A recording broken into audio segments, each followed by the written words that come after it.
about Nico Collins, though? I'm glad you asked about Will Anderson, JB, but Nico Collins, how much could his potential absence or presence, for that matter, swing the game either in favor of the Texans or against the Texans?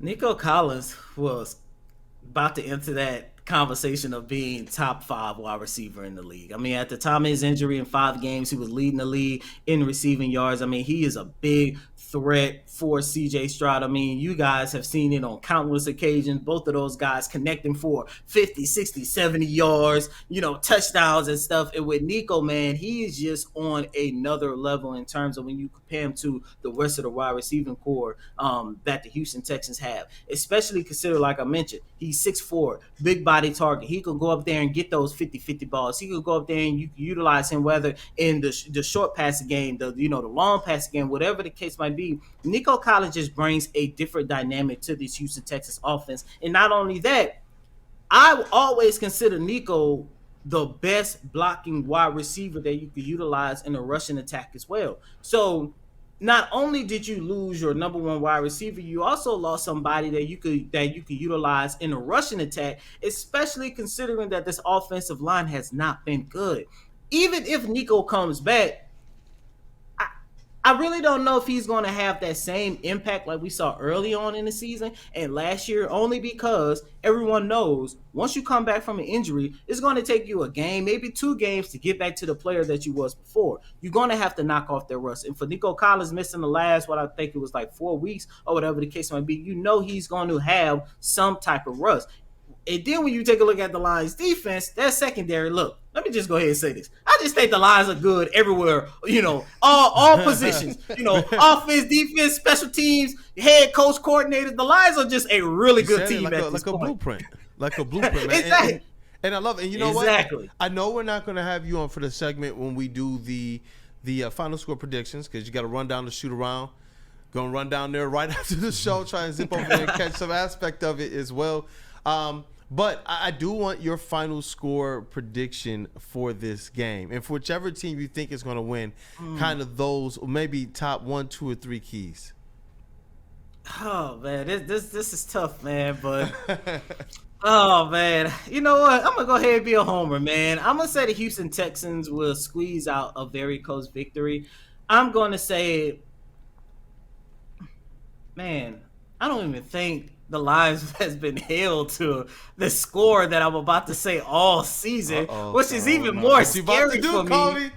But I'm going to be a homer. Matter of fact, I'm looking at the scores right now. The Twins loss against Tampa Bay is going to be that low, but I think that the Texans are going to come away with a win, 24-21.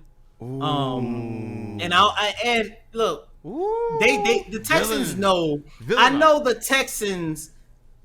This could be a statement game. And I know I say it a lot in terms of why I have concerns about this team, and that's crazy to say for a team that's 6-3. I remember covering this team and it was like 1-14. Like yeah, it was bad at one time. But I look back at the fact that last week's loss against the New York Jets was an embarrassment.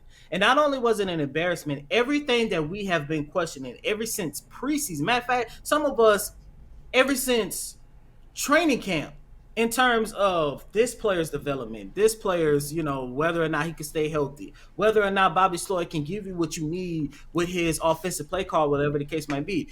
It all came to fruition in the loss last week against the New York Jets.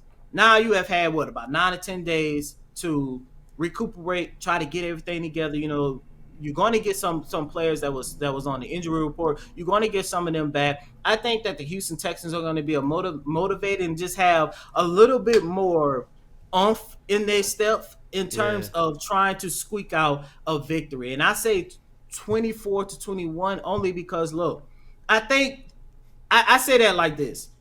They have a very fine, the smallest margin for error against this Detroit Lions team. Because since I've been in Detroit, whether it was the games I was covering, the games that I've watched on TV, or, just looking at the highlights, man, that score is crazy. Let me see what the Detroit Lions do. It's like at any moment they could turn it on just like this on both sides of the ball.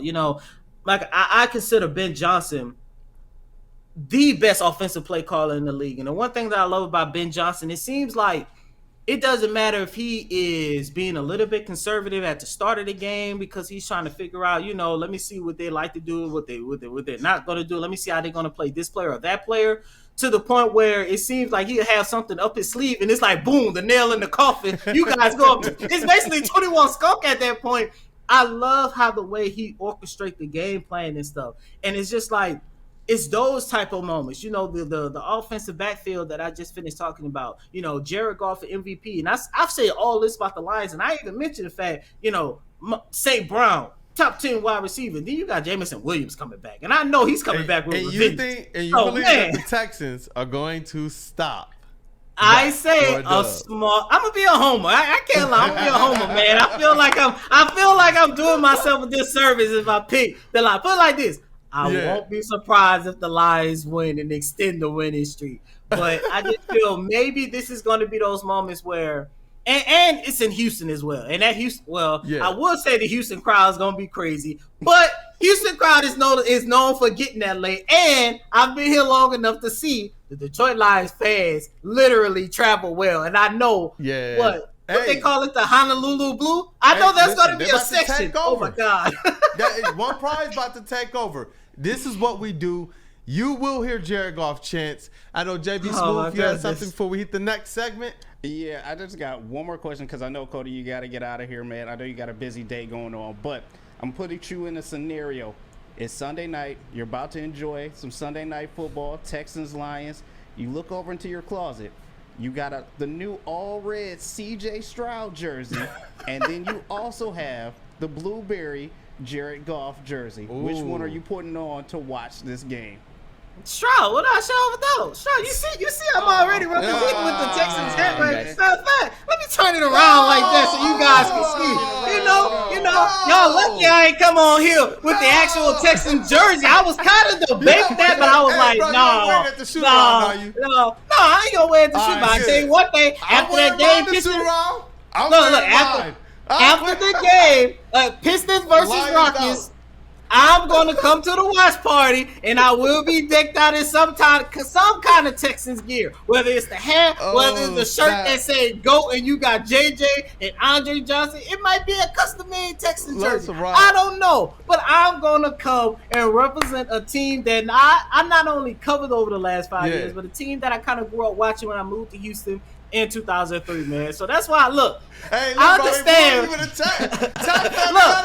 let me say this.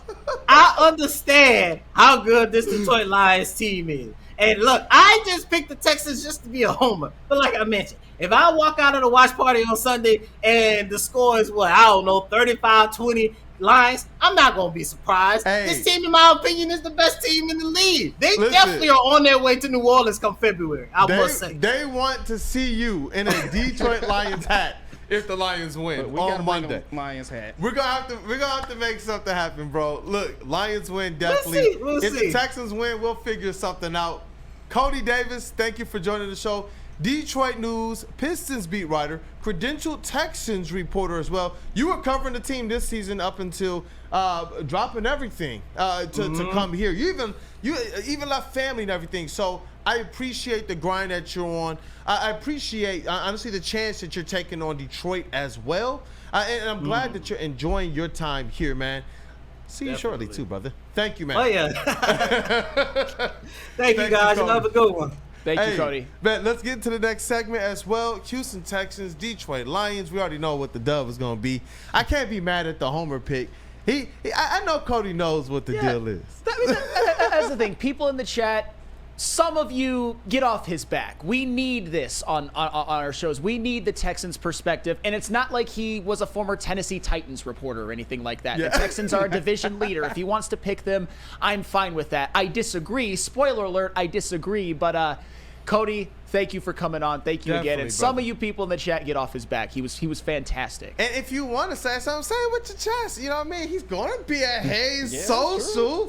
Chat family, show up, man. It's going to be a good time. Cody is he's just a good person overall. glad to have him, within our circles and to see him in his career go to the next step. He's ecstatic to be here in Detroit, man. He was like, bro, Detroit sports is pulling on me, man. Like, the culture is crazy. He was like, I love Houston. He was like, but this is good. So it's awesome to see him just kind of accepting Detroit. His family is moving here and such. So shout out to Cody Davis. Congratulations to him in his new position as well. It was a step up for him, and I'm glad that Detroit can play that part in his journey. So, but I'm sorry that Detroit's also going to play a part in spoiler, man, for your Houston Texans season, because that Honolulu flu, it's a heck of a thing, huh, Chase? Yeah, that offensive line is already a little hobbled. They're a little injured. They're going to be wearing those red jerseys. The Lions smell blood in the water. And they're coming to take a big bite out of those Texans this weekend, man. Let's go. Hey, let's get into the next segment because Hoofhearted, one of my favorite names from the chat family, he says Texans are going to bring their A game this weekend. It's the Lions game to lose, but if they leave the door open, the Texans win.